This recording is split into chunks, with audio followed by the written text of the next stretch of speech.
এখন কেমন আছো? ভালো, এখন মোটামুটি সুস্থ আছি। আচ্ছা, আমার প্রথম কবে দেখেছিলে?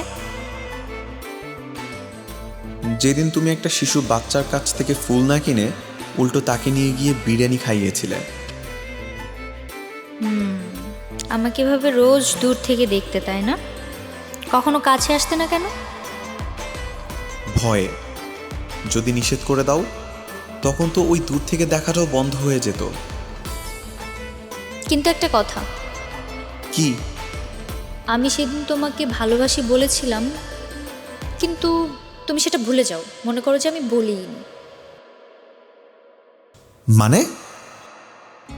মানে হুট করেই তো এভাবে ভালোবাসা হয় না, ভালোবাসার জন্য পরীক্ষা দিতে হয়। তুমি শুধু বলো আমাকে কি পরীক্ষা দিতে হবে, আমি সব পরীক্ষা দিতে প্রস্তুত। সেটা আস্তে আস্তে নিয়ে নিব। এই পরীক্ষাগুলো দারুণ হবে। সবাই পরীক্ষা দিয়ে রেজাল্ট পায়, আর আমি রেজাল্ট পেয়ে পরীক্ষা দিব। দারুণ হবে না ব্যাপারটা? আচ্ছা, তুমি বাইক চালাতে পারো? হেভি বাইক চালাই। মনে করো আমার সাথে কেউ রেস দিলে আমাকে হারাতে পারবে না। আরে, রেস দিতে হবে না, কাল আমরা বাইকে ঘুরবো, ধীরে ধীরে চালাতে হবে। বুঝতে পেরেছি।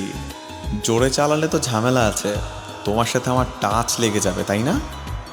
আরে না, ধীরে ধীরে রোমান্টিকভাবে বাইক চালাবে, যেন আমরা বাতাসের সুর শুনতে পাই আর শহরটা ঘুরতে পারি, বুঝছো?